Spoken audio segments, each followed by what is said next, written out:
Joseph Smith describes his family in Joseph Smith history. Gives some background, where he came from, where he was born, how they got to Palmyra, for example. But in verse 7, he says this, in the midst of all of this revivalism, these wars of words, my father's family was proselyted to the Presbyterian faith, and 4 of them joined that church, namely my mother, Lucy, my brothers, Hiram and Samuel Harrison, and my sister, Sophronia. So we're leaning Presbyterian here, okay? Were they drawn to the Reformed theology? Perhaps. The beautiful thing about Reformed theology, Presbyterianism is its best example here in America, is that it prioritizes the sovereignty of God. Is that what's drawing Lucy Mack Smith? There's also a possibility that Presbyterianism seemed more upper class, not quite as upper class as Episcopalianism. That's where the big guns go. The presidents of the United States and so forth are usually Episcopalians at the time. But Presbyterianism, there's some nobility there. So is there some upper class leanings, perhaps? Is there some social standing that's deciding what denomination I want to be a part of? It's hard to tell. All kinds of possible reasons that half the family may be leaning towards Presbyterianism. But Joseph Smith himself wasn't on the list of people leaning in that direction. In verse 8, he says, in process of time, and that's a phrase he'll keep using. He's careful, he's patient. It's a slow process here. But in process of time, my mind became somewhat partial to the Methodist sect. And I felt some desire to be united with them.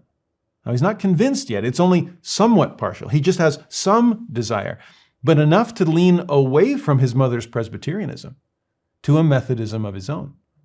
Was Joseph turned off by the tulip? TULIP is the acronym used to describe Reformed theology, to simplify it. T, total depravity. There's no good thing in us. So of course, we don't deserve to be saved anyway. We can't complain if God chooses to damn us from the beginning.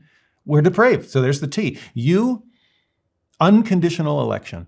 If he wants you in, it's not because of anything we did, because of that total depravity I just mentioned. It's God unconditionally electing us to salvation through no credit of our own.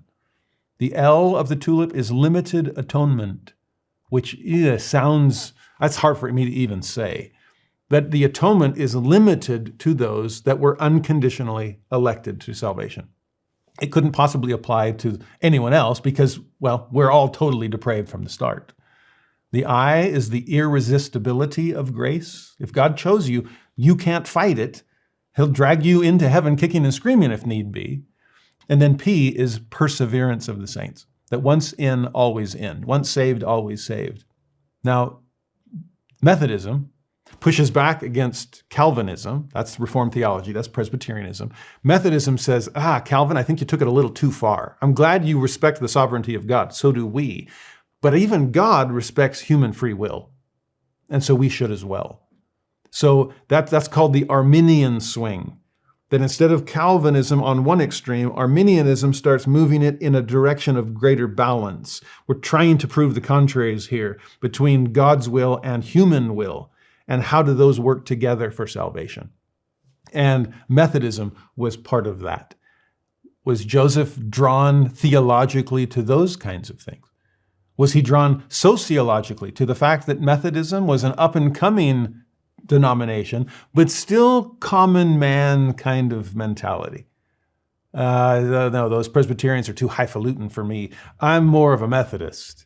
But hey, Methodists are on the rise. At least I'm not a Baptist, because Baptists were looked down upon by Methodists, just like Methodists were looked down upon by Presbyterians, who were looked down upon by Episcopalians, and so forth. Okay, pecking order here. And where does Joseph feel like he fits? The irony here is, where's Joseph Smith Sr. in all of this? Joseph talks about his own Methodist leanings, his mother's Presbyterian leanings. Where's Dad in all of this? Well, in many ways, Joseph Smith Sr. leaned towards skepticism. Not full skepticism like agnosticism or atheism on the God level. He had that layer of the foundation firmly in place. But where to go from there? Hard to say. Deism had been on the rise thanks to Thomas Paine. And his Age of Reason said that yes, there's a God, but he's a distant one, a watchmaker who created the universe and wound it up and then lets it tick on its own. without intervention into human affairs. It's a God of nature, not a father figure who cares about the human race. Joseph Smith Sr.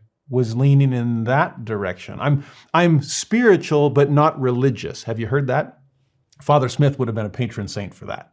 His own dad, Azel Smith, had taken a copy of Paine's Age of Reason and thrown it at his son, threw it into the open door of the cabin saying, read that and steer clear of all the revivals. Forget the over-emotionalism. Read Thomas Paine and you'll start laughing at yourself enough to wake you up and steer clear of the absurdity of organized religion. Well, Joseph Smith Sr., very spiritual man, very close to God and spirituality, but concerned about organized religion and not a part of any of it. No wonder he didn't lean to the Methodists or to the Presbyterians. I'm doing my own thing here and just trying to be right with God on my own. So is Joseph wrestling with that as well? What amazes me about Joseph's own family experience is how varied it was. This is a mixed faith family. And many of you find yourself in the same circumstance. Some entered a marriage, the same faith, but your spouse has left the church. And now you find yourselves in a mixed faith marriage.